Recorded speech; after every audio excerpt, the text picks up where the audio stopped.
তখন বাবার কাছে পায়ে পড়ে পড়ে একটা ফোন নিয়েছিলাম, যে ফোনটা এখন ব্র্যান্ড ফ্রেন্ড কিচ্ছু নেই, জিওনি P2S। জিওনি নাম শুনেছি?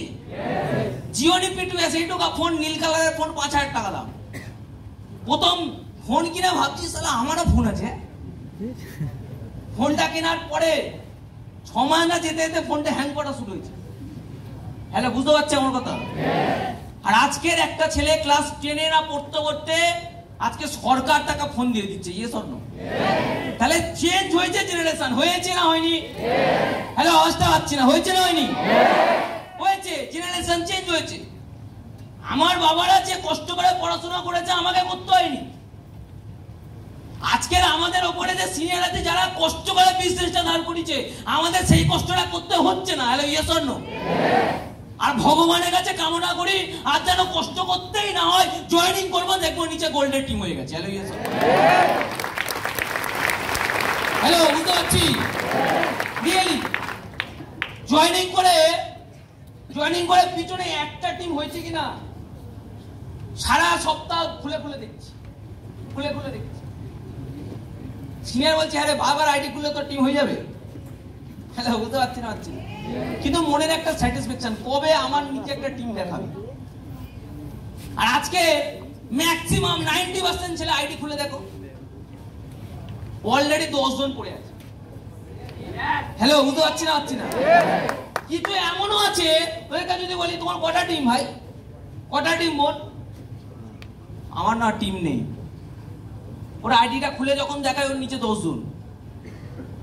তার মানে ওর টিম মানে অন্য কিছু ভাবে। ওর টিম মানে ভাবে আমি যদি কাউকে ইনভাইটিং করি, ও যদি কাউন্সিলিং হয়, ও যদি ফলো আপ হয়, ওইটা আমার টিম। আমার নিচে আমার সিনিয়র হেল্প করছে, ওটা আমার টিম না। হ্যালো, বুঝতে পারছি না? ও জানেই না।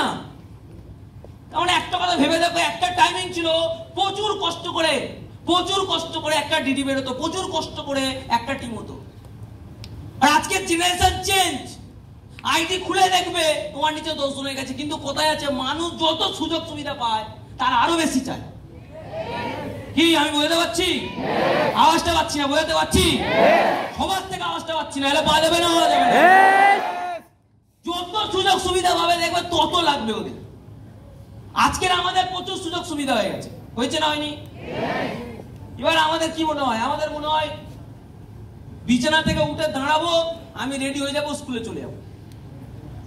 এই যে হেঁটে একটুখানি যেত, ওটাও ভালো লাগছে না। কি ঠিক বলছি না ভুল বলছি? যদি 20 মিনিট সাইকেল চালাতে হয় তখন ভিতর থেকে একটা কষ্ট হচ্ছে, সালা 20 মিনিট সাইকেল চালাচ্ছে। ঘন্টার পর ঘন্টা আমাদের বাবা মারা হেঁটে স্কুলে গেছে, যায়নি? কি যায়নি না যায়নি? গেছি। মানুষ যত সুযোগ সুবিধা পাবে ওর তত সুযোগ সুবিধা বাড়তে ইচ্ছা, ওর মনে হবে আরেকটু। আজকের এই ঠান্ডা হলে বসে আছে, এসি চলছে চারদিকে, ঠান্ডা হয়। কি মনে হচ্ছে দাদা, সিটটা যদি একটু গরম হতো, সিটটা যদি নরম হতো। হ্যালো, কি ঠিক বলছি? সিটটা দাদা বসে দেখে না কড়া পড়ে যাচ্ছে, কষ্ট হচ্ছে। কি ঠিক বলছি? বিকাশ দ্বারা বলতে দাদা আমরা যখন ট্রেনিং নিতাম, বলছে ঢোকার কথা 600, ঢুকে গেছে 1200। ভাবো তো কি অবস্থা হবে। ঢোকার কথা 600, ঢুকেছে 1200, দিয়াল থেকে ঘাম পড়ছে। ট্রেনিং থেকে বেরিয়ে দেখছে নিচে কাদা হয়ে গেছে। জলটা এলো কোত্থেকে? সব গরম ঘামের জল। হ্যাঁ, বোঝা যাচ্ছে না? তার মানে দাদারা তখন কি কামনা করতো? একটু যদি একটু পাখা যদি একটু স্পিড হতো। কি ইয়ে স্বর্ণ? আজকে আমরা এসি পেয়েছি, কি মনে হচ্ছে সিটটা যদি একটু নরম হতো। কাল যদি সিটও ভালো হয়ে যায়, কি বলবে? সামনে যদি একটা ল্যাপটপ থাকতো, ল্যাপটপও চলে আসবে। বলবে যদি এক কাপ চা থাকতো, চাও চলে আসলো। যদি এক প্লেট বিরিয়ানি হতো, চামচ দিয়ে কাটি খেতাম। বিরিয়ানিও দিয়ে দিল, লাস্টে বললো যদি এটা কাটি হতো, তাহলে কাটি।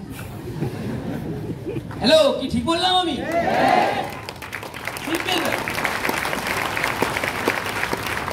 মানুষ যত সুযোগ সুবিধা পাবে, যত ভুক্তভোগী তত সুবিধা খুঁজবে। হ্যালো, বুঝতে পারলাম না? জীবনে একটা কথা মাথায় রাখতে হবে, আমি যেখানে আছি ওটা বেস্ট, এইখান থেকে আমাকে বেরোতে হবে। পদ্মফুল যদি বলতো আমাকে কাদাতে না রেখে আমরা বাড়িতে নিয়ে গিয়ে মিনারেল ওয়াটারে রাখো, কি পদ্মফুল হতো? ওই পদ্মফুল এই পাঁকেই হয়। Hello yes or no? Mineral ওয়াটারে হয় না। হ্যালো বোঝা গেল না? গেল না? আজকে আমাকে যদি লিডার হতে হয় কষ্ট করেই হতে হবে। হ্যালো বোঝা গেল না? গেল? ওই সুযোগ সুবিধা পেলে এমনিতে আওয়াজ বেরোচ্ছে না, যত সুযোগ আওয়াজ আরো মরে যাবে। হ্যালো বোঝা গেল না? গেল? এক্ষুনি এসি বন্ধ করে দেয়, আওয়াজ গড়গড় করে বেরোচ্ছে। এসি চলছে, আওয়াজ বেরোচ্ছে না। হ্যালো বুঝতে পারছি? কর্নারে সিট পড়তো। আমি দেখতাম, আমি যখন ট্রেনিং নিতাম কিছুজন কর্নারে বসতো। কি সামনে জায়গা পড়ে আছে, কর্নারে বসবে কেন? কর্নারে বসবে কর্নারে কেন বসবে? কারণ দাদা আমার একটা লুজ মোশন আছে, টুক করে পালাবো। আর রবীন্দ্র ভবনের পিছন দিকটা একটা দরজা থাকতো, টুক করে পালাবো। আর পিছনে তো কোনো সিনিয়র দেখতে যাচ্ছে না। আমি ট্রেনিং নিই না নিই, গেঁজাই, ফোন কাটি, কার দিকে তাকাই, এদিক ওদিক করি। বাবা মনে করছে আমার ছেলে যাচ্ছে, ট্রেনিং নিচ্ছে, কিছু তো করবে, টাইম দিচ্ছে মানে কিছু হবে। কিন্তু ছেলে কোথায় টাইম দিচ্ছে? টাইমিং তো দিচ্ছে, এনার্জি তো দিচ্ছে, কিন্তু যে এনার্জি কোনো কাজে লাগবে না। কেন? বেকার ফালতু জায়গায় দিচ্ছে। Yes or no? হ্যালো আমার কথা বুঝতে পারছি? আদেও হ্যালো বুঝতে পারছি? বুঝতে পারছি? এদিকে বুঝতে পারছো সবাই? সিম্পল। মানুষ যত সুযোগ সুবিধা পাবে তত প্রবলেম হবে। আগে এই যে মাইকটা আমি ধরে আছি, আগে এই মাইকটা কার হতো কি জানি তো? এখনো যদিও আছে, কিন্তু হল আপডেট করে দিচ্ছে, ব্লুটুথ করে দিচ্ছে। এই ঝঞ্ঝাটার ল্যাচ কাজার নেই। Hello yes or no? ল্যাচ কাজার। এবার যদি আমি মনে মনে ভাবি, মানুষ দেখো ভালো করে ভেবে দেখো, এইটা আমার হাতে ধরে আছি, কষ্ট হচ্ছে, ল্যাচ নেই তাও কষ্ট হচ্ছে। এবার ভাবি কিচ্ছু নেবো না, শুধু কথা বলবো, সবাই শুনতে হবে। দেখো এটা ভেবেছিল বলে দেখবে এখানে ছোট্ট মতো একটা মাইক পাওয়া যায়। Yes or no? তার মানে মানুষ যত সুযোগ সুবিধা পাবে ততই প্রবলেম। আমাকে জীবনে কষ্টটা অনুভব করা শিখতে হবে। অনুভব। আমি সারাদিন রোদে দাঁড়িয়ে আছি, এসিতে ঢুকলে তারপরে মজাটা বুঝতে পারবো। কি আমি কি ঠিক বললাম? আওয়াজটা পাচ্ছি না, বুঝতে পারছি না? আজকে রোদে দাঁড়িয়ে আছি, তারপরে বুঝতে পারবো মজা। সারাদিন আমি এসিতে ঘুমাচ্ছি, আজকে আসছি গাড়ি করে, দেখি না একটা বাচ্চা ছেলে স্কুলে যাচ্ছে। আমি আমার একটা অ্যাসোসিয়েট বলছি, বলি ভাই বাচ্চাটা দেখো, এরকম গুপ্ত মতো এরকম করে বলছে যাচ্ছে। তুমি ভাবো ওর লাইফে কোনো প্রবলেম আছে? বাবা লাখ লাখ টাকা কামাচ্ছে, মাল এসিতে, হাঁটতে পারছে না। এইভাবে হাঁটতে ওর কষ্ট হচ্ছে, পা টেনে টেনে।